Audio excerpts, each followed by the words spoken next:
باپ اور بیٹے اور روح القدس کے نام میں آمین۔ اے میرے خدا، میں ایمان رکھتا ہوں کہ تو یہاں حاضر و ناظر ہے۔ میں تجھے سجدہ اور اپنے سارے دل سے پیار کرتا ہوں۔ تو نے مجھے نیست سے پیدا کیا، اپنے بیٹے کی موت سے چھڑایا، اپنے روح القدس کے فضل سے پاک کیا۔ تو نے گزری رات مجھ کو سلامت رکھا اور آج کا دن مجھے بخشا ہے۔ ان اور سب باقی نعمتوں کے لیے جو تو نے مجھے بخشی ہیں، میں فروتنی سے تیرا شکر کرتا ہوں۔ میں اپنے سب خیالات، باتیں، کام اور دکھ تیرے حضور پیش کرتا ہوں۔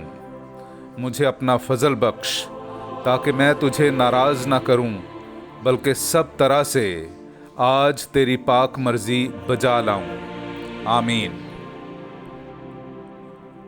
جس طرح مٹی کمہار کے ہاتھ میں ہے، اسی طرح تم میرے ہاتھ میں ہو۔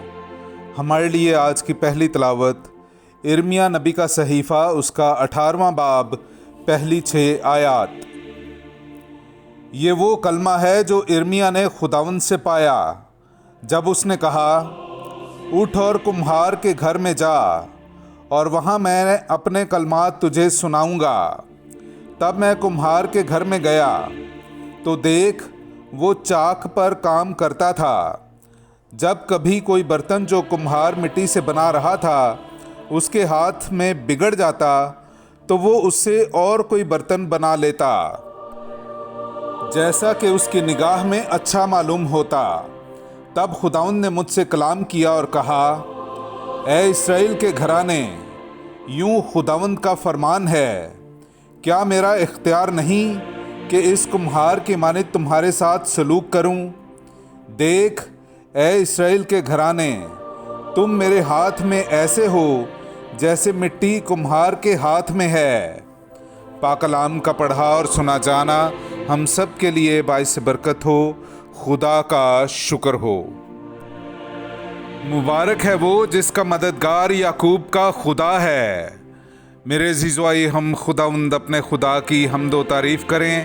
میں آپ کے سامنے پڑھوں گا زبور نمبر 146، اس کی 2 آیت سے لے کر 6 آیت تک۔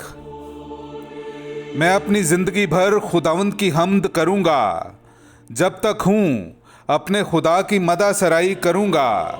امراء پر بھروسہ نہ کرو، یعنی انسان پر جس سے نجات نہیں مل سکتی۔ جب اس کی روح نکل جاتی ہے تو وہ اپنی مٹی میں لوٹ جاتا ہے اور اسی دم اس کی سب تدبیریں فنا ہو جاتی ہیں۔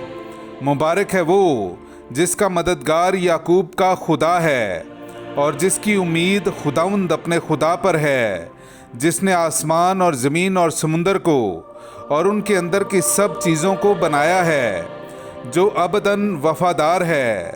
پاک کلام کا پڑھا اور سنا جانا ہم سب کے لیے باعث برکت ہو۔ خدا کا شکر ہو۔ نعرہ حمد۔ اے خداوند، ہمارے دل کھول تاکہ تیرے بیٹے کی باتوں کو قبول کریں۔ ہاللویا۔ میرے عزیزو، آئیے ہم آج کا انجیلی اقتباس سنتے ہیں۔ انجیل مقدس بامطابق مقدس متی، اس کا 13واں باب، 47ویں آیت سے لے کر 53ویں آیت تک۔ پھر آسمان کی بادشاہی اس مہا جال کی مانند ہے جو جھیل میں ڈالا جاتا اور ہر طرح کی مچھلیاں سمیٹ لیتا ہے۔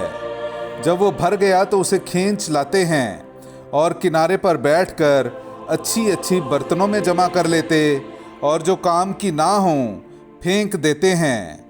دنیا کے آخر میں ایسا ہی ہوگا۔ فرشتے نکلیں گے اور راست بازوں کے درمیان سے بدکاروں کو جدا کریں گے اور انہیں آگ کی بھٹی میں ڈال دیں گے۔ وہاں رونا اور دانتوں کا بجنا ہوگا۔ کیا تم یہ سب کچھ سمجھ گئے ہو؟ انہوں نے اس سے کہا، ہاں۔ تب اس نے ان سے کہا، اس لیے ہر ایک فقیر جو آسمان کی بادشاہی کی تعلیم پا چکا، گھر کے اس مالک کی مانند ہے جو اپنے خزانے سے نئی اور پرانی چیزیں نکالتا ہے۔ اور ایسا ہوا کہ جب یسوع یہ تمثیلیں ختم کر چکا تو وہاں سے روانہ ہوا۔ پاک کلام کا پڑھا اور سنا جانا ہم سب کے لیے باعث برکت ہو۔ خدا کا شکر ہو۔ اے ہمارے باپ، تو جو آسمان پر ہے، تیرا نام پاک مانا جائے، تیری بادشاہی آئے، تیری مرضی جیسی آسمان پر پوری ہوتی ہے زمین پر بھی ہو۔ ہمارے روز کی روٹی آج ہمیں دے، اور جس طرح ہم اپنے قرض داروں کو بخشتے ہیں، تو ہمارے قرض ہمیں بخش، اور ہمیں آزمائش میں نہ پڑنے دے، بلکہ ہمیں برائی سے چھڑا۔ آمین۔ سلام اے مریم، پرفضل، خداوند تیرے ساتھ ہے، تو عورتوں میں مبارک ہے، اور مبارک ہے تیرے پیٹ کا پھل یسوع۔